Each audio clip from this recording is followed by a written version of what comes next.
Claro, eu nem preciso dizer que os likes de vocês aqui são fundamentais, são essenciais, somados às inscrições no canal. A ativação do sininho para a notificação das novidades aqui, os comentários de vocês. Mencionarei em próximos programas comentários importantíssimos que vocês elaboram aqui para nos ajudar, nos apoiar e incentivar as outras pessoas também a comentarem. E compartilhar os vídeos, por favor, é preciso que você compartilhe esses vídeos aqui. E é preciso beber muita água. Aqui em Goiânia, Goiás, centro-oeste do Brasil, está um calorão absolutamente agressivo e insuportável. É preciso beber muita água. Eu tenho orientação de beber água na temperatura ambiente, nada de água gelada, essas coisas, porque a água gelada é estranha ao funcionamento orgânico. A água gelada é agressiva ao nosso corpo. No vídeo de 15 dias passados, semana passada não tive condições de fazer o programa, do Pensa Nisso, eu tratei de definir o significado de circunstâncias, que é uma composição, uma síntese, às vezes nem tão síntese assim, de fatos que ocorrem, que nos atingem, independentemente da nossa vontade, dos nossos desejos, dos nossos ideais, das nossas metas.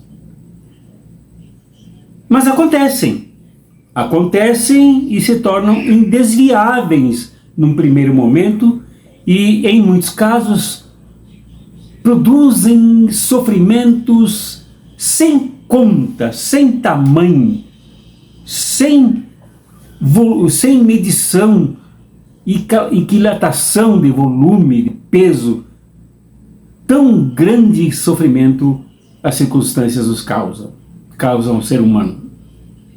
Sempre foi assim, desde que o ser humano passou a racionalmente se dar conta de que ele é parte de tudo que ocorre na realidade, e muitas vezes as circunstâncias, como eu digo no vídeo anterior, elas também são produzidas pelo imaginário, pelo pensamento humano, principalmente dependendo da nossa saúde mental.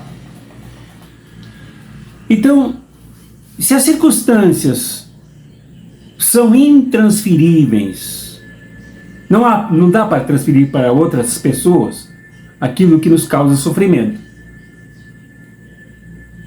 Não dá nem para repartir os pesos da circunstância com outras pessoas. Elas pesam sobre cada um de nós. E cada um de nós sente a dor, o sofrimento, a sensação de fracasso, de frustração e sei lá quantos sentimentos, quantas sensações por si só, sem se comparar com ninguém. Então, digamos, o conselheiro, a conselheira recebe uma pessoa sofrendo com enormes queixas, sem precisar com clareza as circunstâncias que causam esse sofrimento. E peço que vocês vejam o vídeo anterior, quando eu defino o que é circunstância. E aí, o que fazer?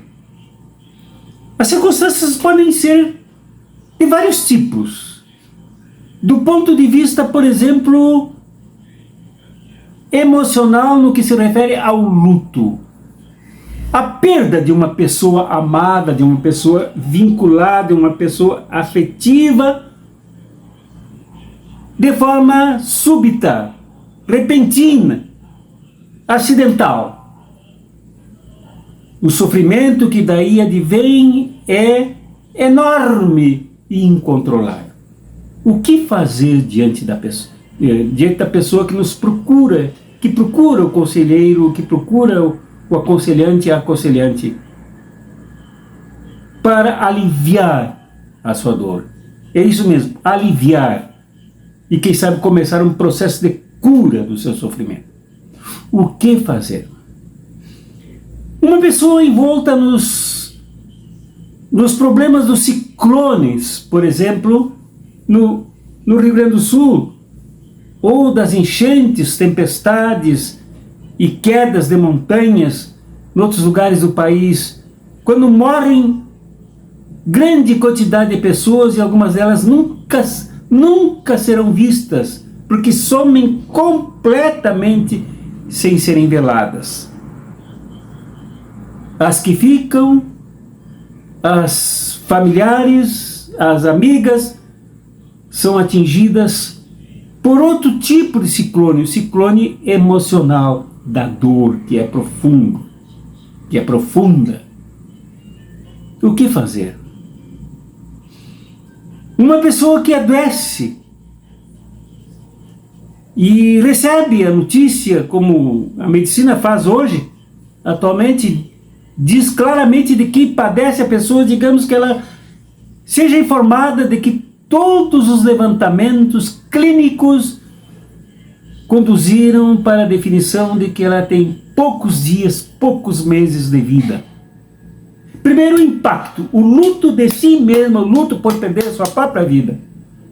E depois o luto das outras pessoas que cuidam, que giram, que atuam ao redor dessa pessoa. O que fazer? As perdas econômicas e financeiras e até os empregos durante as crises. Me lembro de quantas pessoas repentinamente, depois de redes empresariais, redes de farmácias, redes de armazéns, redes de supermercados, que afundaram por causa do plano Collor, por exemplo.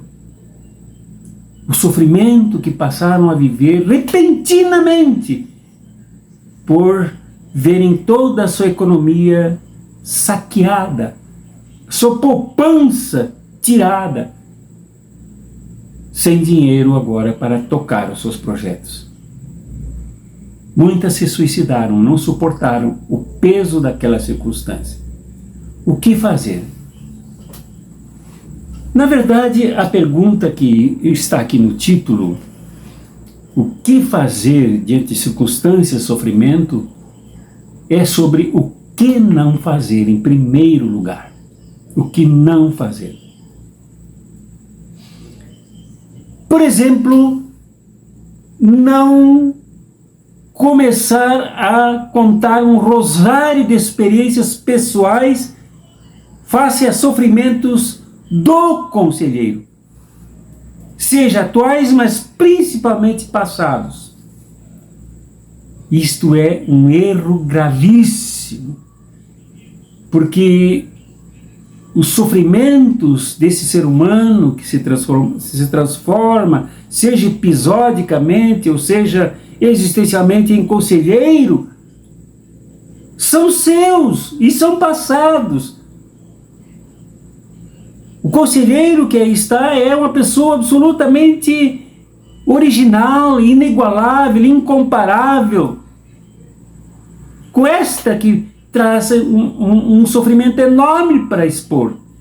Não valem as suas experiências, não se faz isso, não se conta o nosso rosário, não se abre as nossas gavetas de experiências, de testes que deram certo ou não deram certo. Por se tratar de uma pessoa que nesse momento não veio ouvir testemunhos sobre experiências vividas por esta pessoa que ele procurou, que ele buscou, com quem ele se encontra agora. Não veio para isso. Isto não resolve o seu problema. Pelo contrário, pode agravar, porque ele tem os seus problemas para pensar e tem os problemas da pessoa também. Então, Essa é uma das coisas que não se faz. Emendar uma experiência sua na outra. Até porque mostra que a pessoa que é conselheira nesse momento não se conectou. Não se plugou na pessoa que está se desplugando da sua vida, das suas experiências. Não se preparou, não se treinou, não se qualificou para repartir experiências que não são de pessoas iguais. Portanto, as experiências não são iguais. Nem mesmo os livros que leu, os conselhos que ouviu e aplicou, não valem nesta hora. Principalmente se tratando do começo do relato dramático das circunstâncias da pessoa que sofre. Outra coisa que não se deve fazer é rezar, é orar. Aqui não é uma reunião de oração, mas um encontro de pessoas da pessoa que sofre com o seu conselheiro, com a sua conselheira. É a hora da escuta por parte do conselheiro, como eu mencionei, como eu disse no outro vídeo. Uma escuta plugada, uma escuta interconexionada, uma escuta absolutamente atenta, uma observação entregue à pessoa que aí está. E não oração, não é reunião de oração, não é encontro para rezar. Ah, mas eu creio em Deus, certo? É uma base da sua fé crer em Deus. Mas aqui não é um encontro de crenças, de troca de dogmas, de trocas de testemunhos, de trocas de percepção da ação divina. Aqui é um conselheiro que precisa dar atenção, é o seu dever ético e moral dar atenção para esta pessoa. Ah, mas eu acho que ela precisa de oração. Então encaminha para uma reunião de oração. Não alerta as pessoas antes que uma pessoa se dirigirá à reunião com esse e esse problema. Não alerta. Não alerta porque o conselheiro não tem uma compreensão completa da pessoa para alertar sobre quaisquer problemas da pessoa. Encaminha, se a pessoa pedir, solicitar, encaminha para alguém, para uma reunião, para um grupo de pessoas em quem esta pessoa possa orar. Não pense em transformar esta pessoa em membro da sua igreja, em frequentador da sua igreja, usá-la como alguém que dará dízimo para a sua igreja. Não. Agora esta pessoa é central na sua preocupação e ela deve receber toda a sua atenção, o seu carinho, a sua solidariedade conselheira. Outra coisa que não se deve fazer diante de uma situação tão dramática como a do sofrimento desta pessoa é dar lições de moral. Como eu também já mencionei num vídeo anterior, até contei um caso sobre isso. Dar lições de moral. Ah, se não tivesse feito isso, não estaria acontecendo tal coisa. Ah, não, mas na Bíblia está escrito. Não se dá conselho, não se dá pitos, não se julga, não se agudiza a dor da pessoa com principismos, com fundamentalismos, com crenças. O trabalho de conselheiro, de conselheira, não é uma atividade para pregação, para levantamento de questões morais. Aqui não é o lugar de dar aula sobre isto. Então precisamos ter esses cuidados. E aí a pergunta, que é a final deste raciocínio, deste material que eu venho compartilhando com vocês, alertando que isto são fragmentos de um curso que eu preparava, com base em muitas pesquisas, leituras, a minha prática como conselheiro ao longo de toda a vida, que eu compartilho agora com vocês. A pergunta que sobra é essa. Então, se não devemos contar as nossas experiências, a pessoa nos procurou e não devemos contar. Não devemos mesmo. Já expliquei suficientemente esse problema. Não devemos fazer oração aqui, nem mesmo oração escrita, nem mesmo abrir um salmo. Não devemos. Por quê? Terceiro, se não devemos fazer pregação, levantar questões morais, e não devemos mesmo, o que fazer então? Na verdade, a pergunta anterior é a seguinte: por que não devemos? Porque nós precisamos caminhar mais com essa pessoa. Tivemos esse encontro e deveremos realizar outros encontros com a pessoa. Outras sessões, outros momentos de caminhada com a pessoa. E não devemos roteirizar a pessoa. Neste mundo há roteiros e roteirizações de todos os modos. A televisão roteiriza, as igrejas roteirizam, os maiorais desse mundo roteirizam. Muitas vezes a família roteiriza, dá roteiro completo, começo, meio e fim. Começo e epílogo. Tem que terminar assim esse drama. E enchem as pessoas de etiquetas, etiquetam as pessoas. Então, isto não deve acontecer. Roteirizar com etiquetagens, com etiquetas, de pendurar etiquetas nas placas do roteiro, para que quando as pessoas cheguem, já olhem as etiquetas. E o processo se torne muito mais doloroso, adoecedor e desmontante do ser humano.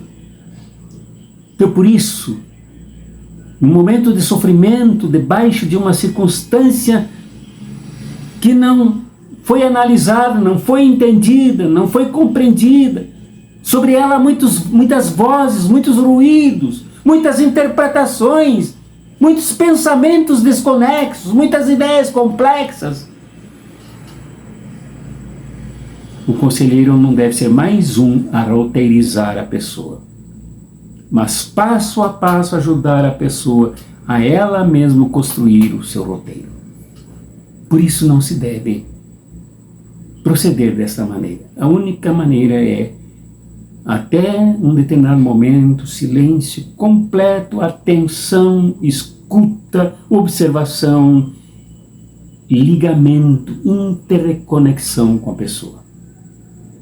Confiante de que a pessoa traz na sua natureza humana os recursos potenciais a serem trabalhados para que se desencadeiem, para que a própria pessoa se emancipe, se construa e se situe como um ser humano capaz de enfrentar as circunstâncias e enfrentar sendo sujeito dela mesma de um processo que ela